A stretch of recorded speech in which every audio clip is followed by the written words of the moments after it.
दिल्ली से आ रही बड़ी खबर के साथ कर रहे हैं, जो कि कांग्रेस के खेमे से आ रही है और लोकसभा चुनाव से जुड़ी बड़ी खबर है। दरअसल कांग्रेस की तरफ से यह खबर मिल रही है कि सीसी की बैठक खत्म हो गई है और लोकसभा चुनाव के जो बाकी बचे प्रत्याशी हैं उनके नामों पर मुहर लग गई है। और बड़ी खबर यह है, इसमें से निकल करके सामने आ रही है कि गुना से अरुण यादव चुनाव लड़ सकते हैं लोकसभा चुनाव का, और आपको बता दें कि ज्योतिराज सिंधिया को वो टक्कर दे सकते हैं। सूत्रों के हवाले से यह बड़ी खबर आ रही है और इसके अलावा भी कई नामों की चर्चा इस वक्त चल रही है। आपको बता दें कि दिग्विजय सिंह के नाम की भी चर्चा चल रही है, कांतिलाल भूरिया के बारे में भी जानकारी निकल कर सामने आ रही है। हालांकि इस पर आधिकारिक मोहर लगनी अभी बाकी है, लेकिन सूत्रों के हवाले से यह बड़ी खबर इस वक्त सामने आ रही है।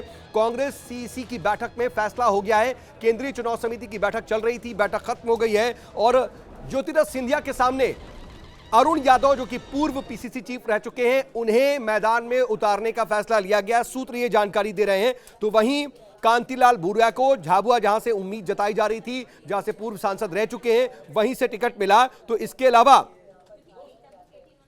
इंदौर से अक्षय कांति को चुनाव लड़ने की बात सामने आ रही है। इंदौर में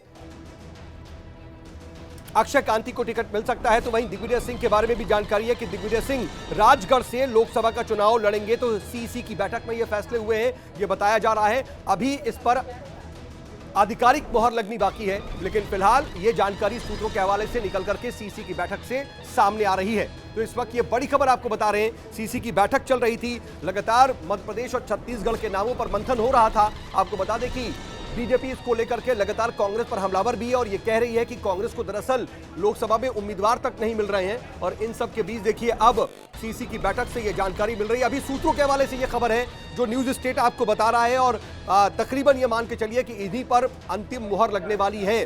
सीसी की बैठक में नामों पर मंथन के बाद मुहर लग चुकी है और उसका आधिकारिक ऐलान होना बाकी है। जैसे ही आधिकारिक घोषणा होगी वो भी हम आपको बताएंगे, लेकिन फिलहाल इस पर जो मुहर लगी है, जो इस वक्त सूत्र जानकारी दे रहे हैं, वो आपको बता रहे हैं।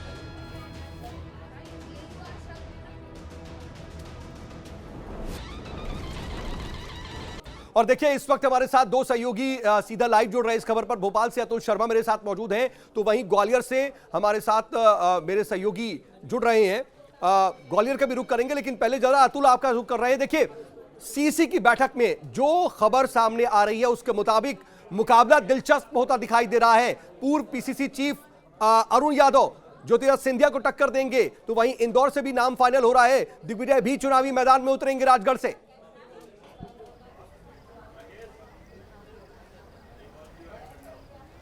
देखिए बिल्कुल जिस तरीके से बड़ी खबर हमें दिल्ली से मिल रही है और अंदर खाने से खबर है कि जिस तरीके से कांग्रेस भी अब पूरी तरीके से चुनावी मैदान में उतर चुकी है और सीईसी की बैठक हुई थी, इसमें कई तरीके के नामों पे चर्चा भी की गई, लेकिन जो नाम सामने निकल के आए वो कहीं ना कहीं जिसका कयास लगाया जा रहा था कि कांग्रेस अपनी पूरी ताकत और क्षमता के साथ चुनावी मैदान में उतरेगी, तमाम दिग्गजों के ऊपर अपने वो कहीं ना कहीं दाव खेल सकती है और होता हुआ भी यही दिखाई दे रहा है। देखिए मध्य प्रदेश में राजा और महाराजा के लिए चुनाव मैदान में होते हुए हमें दिखाई देंगे। गुना से ज्योतिराज सिंधिया है तो उनके सामने अरुण यादव को कांग्रेस चुनावी मैदान में उतार सकती है और राजगढ़ जो दिग्विजय सिंह का क्षेत्र माना जाता है, गढ़ माना जाता है, वहां से दिग्विजय सिंह के ऊपर दाव कांग्रेस लगाते हुए हमें दिखाई दे सकती है। हालांकि अभी आधिकारिक पुष्टि होना इस पर बाकी है। वही हम कांतिलाल भूरिया से रतलाम झाबुआ की तरफ से जो है चुनाव मैदान में उतरते हुए हमें दिखाई दे सकते हैं। आदिवासी बेल्ट है और कांतिलाल भूरिया आदिवासी चेहरा कहीं मध्य प्रदेश के अंदर माने जाते हैं कांग्रेस की तरफ से। तो तमाम देखिए क्योंकि कहीं ना कहीं कांग्रेस के सामने इस साल जो चुनाव थे लोकसभा करो या मरो वाली स्थिति थी और कांग्रेस इस बात को समझ चुकी थी कि मध्य प्रदेश के अंदर जिस तरीके से तेजी से कांग्रेस की जमीन खिसक रही है, तो ऐसे में वो तमाम चेहरों को सियासी मैदान में उतारना पड़ेगा जो कहीं ना कहीं मध्य प्रदेश ठीक है अतुल, मैं आता हूं आपके पास, आपके पास भी आएंगे, लेकिन इस वक्त दिल्ली से हमारे साथ मेरे सहयोगी मोहित राज दुबे जुड़ चुके हैं। सीसी की बैठक पर नजर थी उनकी। मोहित देखिए कुछ नामों की चर्चा है, दिग्विजय सिंह के राजगढ़ से, उसके अलावा कांतिलाल भूरिया की बात सामने आ रही है, अरुण यादव की गुना से आ रही है। कितनी इस पर मोहर लगती हुई दिखाई दे रही है? थोड़ी देर के अंदर आधिकारिक ऐलान भी हो जाएगा।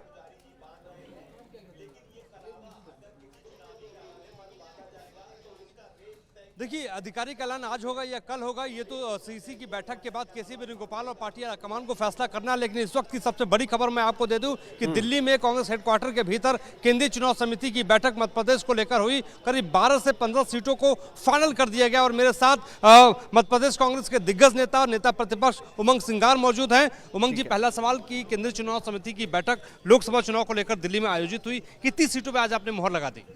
देखिए, स्वाभाविक है, जो 6 सीटें थी 18 सीटों पे, कई सीटों पे चर्चा हुई और 10 से 15 सीटें हमारी लगभग उसमें सिंगल नाम स्पष्ट हुए, क्लियर हुए।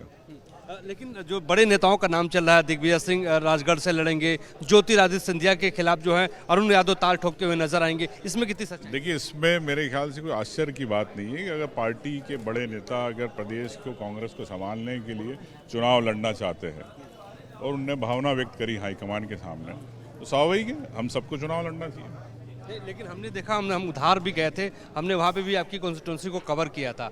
लोकसभा चुनाव की ये बेला है, क्या उमंग सिंगार को मौका मिलेगा तो ताल ठोकेंगे, डरेंगे नहीं? ये तो मैं पहले ही चैनल पे कह चुका हूँ सब बातें कि हम सब लोग तैयार है चुनाव लड़ने के लिए। उमंग सिंगार तैयार? बिल्कुल, हाईकमान का जैसा आदेश होगा उस हिसाब से। अब देखिए, अब कुछ समय बाद चुकाने वाली लिस्ट आएगी, कई वरिष्ठों के नाम रहेंगे। तो बहुत बहुत शुक्रिया हमसे बातचीत करने के लिए।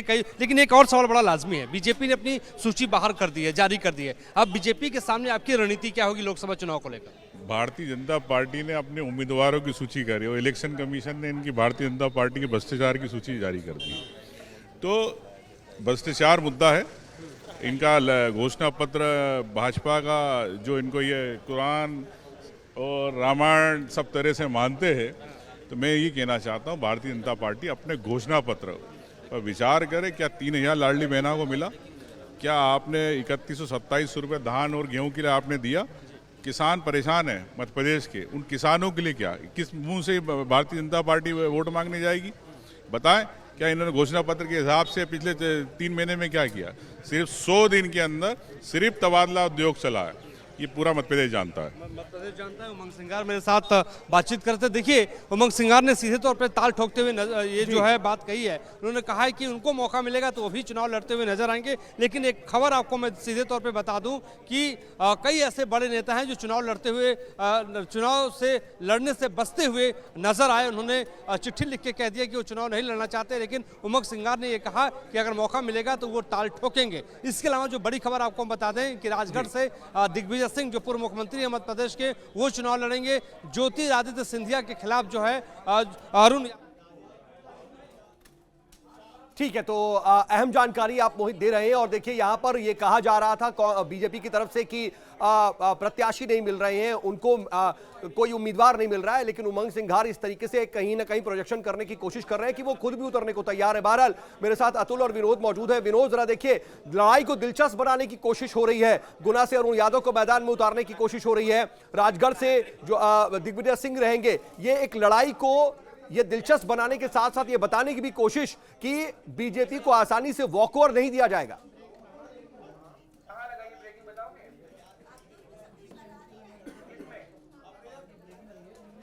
देखिए, बिल्कुल कांग्रेस के लिए बड़ी चुनौती तो है ही है और चुनौती से ही पार पाना होगा कांग्रेस पार्टी को। आज राहुल गांधी ने कांग्रेस हेडक्वार्टर में प्रेस कॉन्फ्रेंस की और सीधे तौर पे उनके बेटे जयवर्धन सिंह भी राजगढ़ जिले से ही, राघोगढ़ से वो विधायक बने हैं। एक बार नहीं, 2 बार विधायक बने हैं। और चूंकि दिग्विजय सिंह जब मुख्यमंत्री रहे 10 साल तक, तो राजगढ़ के जन जन तक उनकी पहुंच है। ऐसे में दिग्विजय सिंह अगर राजगढ़ से चुनाव लड़ते हैं तो कोई चौंकाने वाली बात नहीं है। लेकिन अरुण यादव का नाम जो गुना से आया है वो जरूर चौंकाने वाला है। और उसके पीछे की एक वजह यही है कि वर्तमान में जो गुना से सांसद थे वो केपी यादव थी, और को दोहराते हुए और बेहतर प्रदर्शन किया जाए।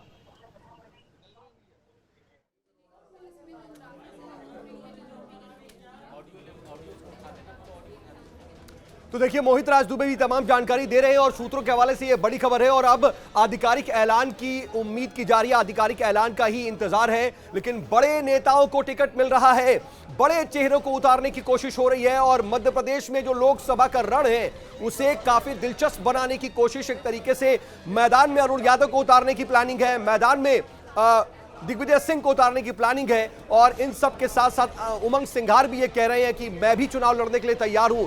कुल मिलाकर के कांग्रेस लगातार अब अपने मंथन के बाद उम्मीदवारों के ऐलान की भी बात कर रही है। और ये कहा जाए तो गलत नहीं होगा कि कांग्रेस बीजेपी को आसानी से वॉकओवर देने के मूड में नहीं है।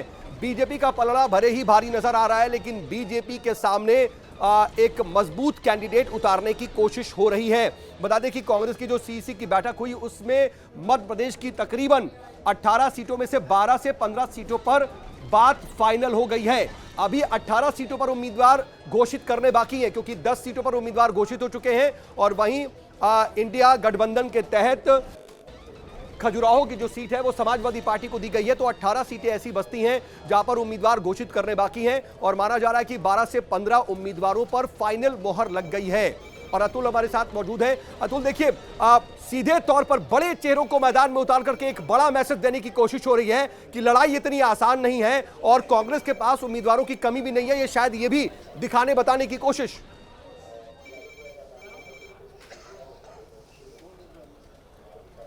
देखिए, बिल्कुल निश्चित तौर पे हम देख सकते हैं वर्तमान में जो कांग्रेस की रणनीति जिस तरीके से हम देख रहे हैं, तमाम दिग्गजों को चुनावी मैदान में उतारने की कोशिश की जा रही है। यही फार्मूला बीजेपी ने विधानसभा के चुनाव के दौरान फिट किया था और हमने देखा कि कहीं ना कहीं काफी हद तक बीजेपी को इस फार्मूले से जीत मिली और एक प्रचंड जीत की तरफ आगे बढ़ी। देखिए, जिस तरीके से अब अरुण यादव का हम जिक्र करें या कांतिलाल भूरिया की हम बात करें या दिग्विजय सिंह की बात करें, देखिए ये वो चेहरे होते हैं जो कहीं ना कहीं अपने क्षेत्र के साथ साथ दूसरे क्षेत्र में भी दूसरे जो विधानसभा या लोकसभा का क्षेत्र जो होता है वहां पे प्रभाव छोड़ते हैं अपना। तो ऐसे में कांग्रेस को सीधे तौर पे इसका फायदा मिल सकता है, क्योंकि अनुभवी नेता है और जमीनी स्तर पे लंबे समय से जुड़े हुए हैं। दिग्विजय सिंह की अगर हम बात करें तो दिग्विजय सिंह मध्य प्रदेश में पूर्व मुख्यमंत्री रहे हैं, 10 साल का उनको अनुभव रहा, पीसीसी के अध्यक्ष भी वो रहे। अरुण यादव की हम बात करें तो केंद्रीय मंत्री रहे, पीसीसी अध्यक्ष रहे, जमीनी स्तर के नेता माने जाते हैं। और गुना में जिस तरीके से अगर क्षेत्र से लड़ते हैं तो यादव समाज का वहाँ पे वोट बैंक भी सीधे तौर पर हम देख रहे हैं। इसके साथ में कांतिलाल भूरिया की बात करें तो कांतिलाल भूरिया का कहीं ना कहीं झाबुआ रतलाम जो एक बेल्ट है, ये आदिवासी बेल्ट है और खुद आदिवासी समुदायों से आते हैं। तो ऐसे में अपने ही इस वर्ग में सीधे तौर पे पकड़ रखना और सीधे तौर पे उसमें हस्तक्षेप करना, कहीं ना कहीं कांतिलाल भूरिया की सियासी जो है हस्तक्षेप रहा है, तो सीधा फायदा कांग्रेस को उसको मिलता हुआ दिखाई दे सकता है। बहरहाल देखिए, ऊँट किस करवट पेटे का ये एक अलग बात है, इस पर हम परिणाम के दिन बात करते हुए दिखाई देंगे। लेकिन इस समय कहीं ना कहीं कांग्रेस इस बात को समझाने की और खास तौर पे पार्टी कार्यकर्ताओं के अंदर इस बात को ले जाने की कोशिश कर रही है कि जिस तरीके से एक मनोवैज्ञानिक तौर से बीजेपी ने कांग्रेस के ऊपर एक पूरा प्रेशर बना दिया है लोकसभा चुनाव के पहले, तो उस दौरान कांग्रेस कार्यकर्ता वो जो कहीं ना कहीं पार्टी का झंडा डंडा लेके जमीनी स्तर पर जाएंगे, तो तमाम जो दिग्गज नेता जब चुनावी मैदान में उतरेंगे तो एक कहीं ना कहीं कॉन्फिडेंस कार्यकर्ताओं के बीच में तो बनेगा। और साथ में पार्टी के तमाम जो नेता जिस तरीके से बीजेपी लगातार हमला कर रही है और ये कह रही है कि कांग्रेस के पास अब प्रत्याशी नहीं बचे हैं, इसलिए सूची लेट हो रही है, तो कहीं ना कहीं जब ये चेहरे सामने निकल के आएंगे तो ये कहना कि कहीं ना कहीं कि पार्टी के तमाम जो नेता हैं वो चुनावी मैदान में उतर रहे हैं और पार्टी की पास चेहरे की कमी नहीं है, ये बात कहीं ना कहीं सीधे तौर पे कांग्रेस जमीनी स्तर पे ले जाने की कोशिश करेगी।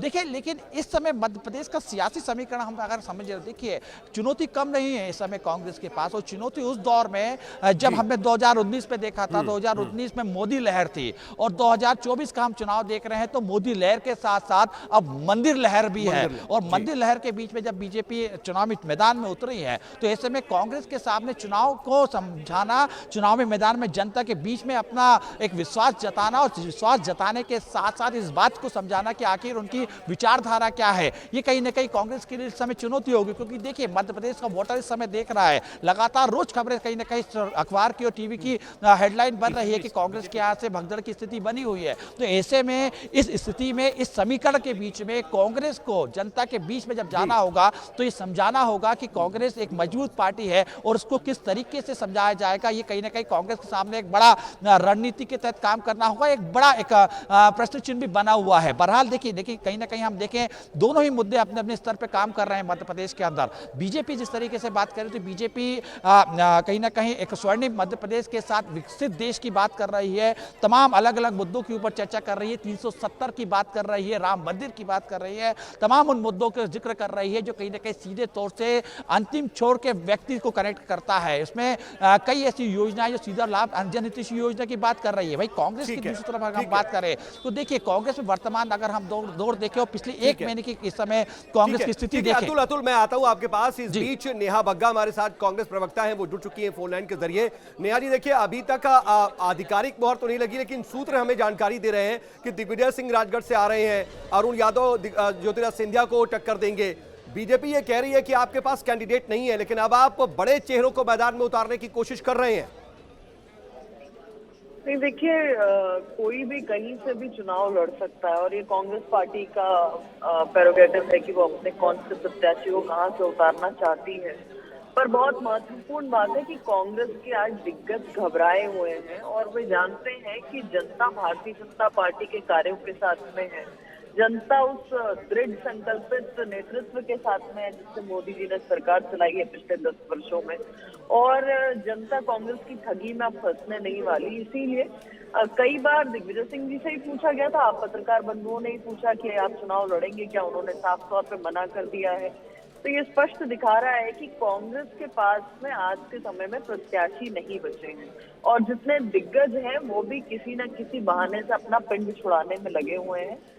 कारण तो मैंने आपको बताया स्पष्ट, बहुत सारे स्पष्ट कारण है कि जो डूबती हुई नैया है उसमें कौन सवार होना चाहेगा। नहीं लेकिन नेहा देखिए, इन सब के बीच अगर अभी आप प्रेस कॉन्फ्रेंस कर रही हैं, बता रही हैं कि नेहा माफ कीजिएगा, इन सब के बीच आप लोग ये कह रही हैं कि किसी भी तरीके से उम्मीदवार नहीं है। उमंग सिंघार भी सामने आकर कह रहे हैं कि मैं खुद भी चुनाव लड़ने के लिए तैयार हूं। बीजेपी एक तरफ आरोप लगा रही है कि उनके जो खाते हैं वो सीज किए जा रहे हैं, वहीं दूसरी तरफ अब इस तरीके से मैदान में उतार करके बड़े नेताओं को आपको ये संदेश दे रही है कि आसानी से वॉकओवर वो शायद नहीं देना चाहती। पहले सूची तो आ जाए, पहले नाम तो आ जाए। आप जिन नामों की बात कर रहे हैं वो सिर्फ सुर्खियां बटोर रहे हैं, सामने आके लड़ने के लिए कोई भी तैयार नहीं है। वे जानते हैं कि कांग्रेस पार्टी के पास नेता, नीति, नेतृत्व तीनों का अभाव है। वो जानते हैं कि राहुल गांधी जी की अभी जब यात्रा निकली है फेज 2 की, तो उसमें जो भी जनप्रतिनिधि हैं उन्होंने कांग्रेस पार्टी के जो जनप्रतिनिधि हैं उन्होंने राहुल गांधी से दूरी बनाने का पूरा प्रयास किया है, क्योंकि राहुल गांधी का तो आधार नहीं है। अगर मान लीजिए इंडिविजुअल नेताओं का कोई आधार होगा, वोट बैंक होगा, तो वो भी छिटक जाएगा। ठीक है नेहा जी आप बने रहिए। इस बीच के मिश्रा भी हमारे साथ इस वक्त फोन लाइन के जरिए जुड़ चुके हैं, कांग्रेस प्रवक्ता हैं के मिश्रा जी, अभी आधिकारिक मोहर तो नहीं लगी है, लेकिन हमें जो जानकारी मिल रही है सीसी में दिग्विजय सिंह का नाम फाइनल हुआ, अरुण यादव का नाम फाइनल हुआ, कुछ और बड़े चेहरों के नाम पर मोहर लगी है।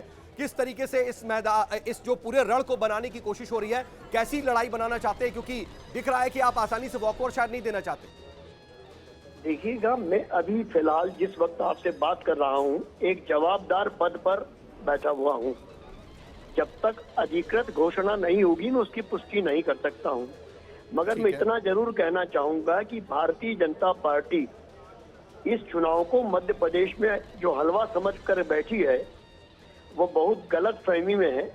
हमारी अधिकृत सूची आ जाने दीजिएगा। पूरी की पूरी 29 सीटों पर जो हमारे अलायंस पार्टनर है खजुराहो के समाजवादी पार्टी में, उस सहित मैं दावा कर रहा हूं कि भारतीय जनता पार्टी यदि बगले नहीं झांकती दिखे तो आपसे मैं कल बात करूंगा। ठीक है, लेकिन अब आपको देखिए कई तरह से परेशानी का सामना करना पड़ रहा है, आप लोग ये बता रहे हैं, लेकिन नेहा बग्गा कह रही है कि परेशानी का ये सिर्फ भारतीय जनता पार्टी की सुविचारित रणनीति है कि उन्होंने स्क्रिप्ट लिखी हुई है और उस स्क्रिप्ट में वी.डी. शर्मा साहब से लेकर हमारी आदरणीय नेहा जी तक कह रही हैं कि कांग्रेस को कैंडिडेट नहीं मिल रहे हैं।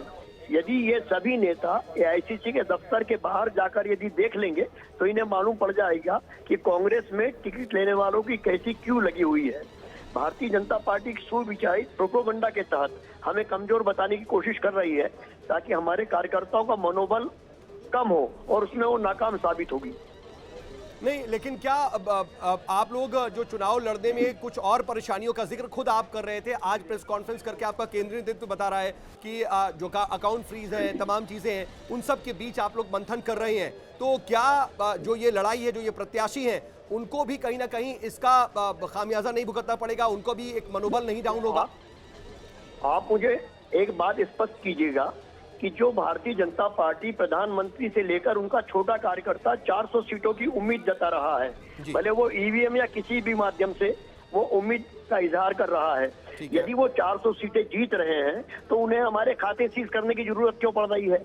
उन्हें हमारे नेताओं को खरीदना क्यों पड़ रहा है? हमारे छोटे छोटे कार्यकर्ताओं को क्यों खरीद रहे हैं? और अब तो ये स्थिति हो गई है भारतीय जनता पार्टी में। मैंने एक ट्वीट पोस्ट किया है आज कि मंत्री स्तर के लोग जमीन पर बैठे हैं, यानी भारतीय जनता पार्टी का वो कार्यकर्ता जिसने दरिये बिछाई है जमीन पर, जमीन मजबूत की है, अब भाजपा के कार्यकर्ता की जमीन पर भी दल बदलू नेता बैठ गए हैं। तुलसीराम सिलावट जैसे लोगों के फोटो छपे हैं, आज हमने ट्वीट भी किया उस पर। तो कांग्रेस से ये जो आयातित निर्यातित नेता जा रहे हैं, ये भाजपा के लिए खतरा है। हमारे यहाँ तो देखिए पतझड़ का मौसम चल रहा है। आप जहां भी पूरे देश में सड़क पर देख रहे होंगे पत्ते गिरे मिलेंगे आपको।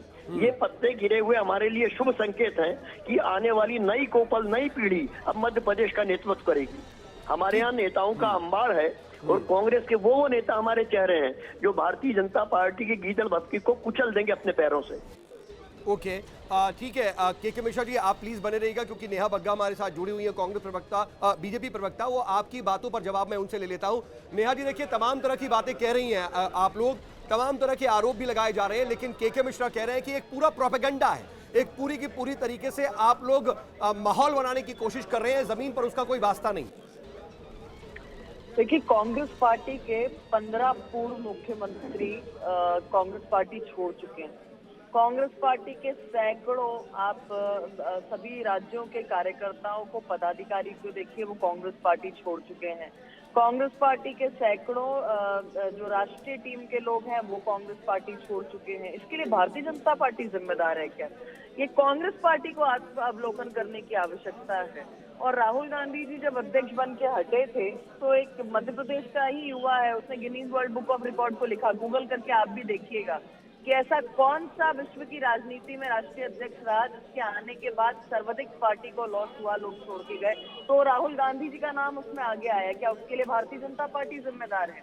आज अनुभवी व्यक्ति हो चाहे युवा हो, जिस प्रकार से उसकी उपेक्षा कांग्रेस पार्टी के अंदर हो रही है, परिवारवाद की प्रार्थना हो रही है, पूजा जा रहा है उनको, और एक ही फिसड्डी रॉकेट को बार बार लॉन्च करने के प्रयास में जो अनुभवी लोग हैं, के मिश्रा जी का क्या अनुभव कम है? क्या उनकी योग्यता कम है? पर के मिश्रा जी को भी जिस तरीके से राजनीति का शिकार उन्हीं की पार्टी के अंदर होना पड़ता है, ये हमारे सामने है।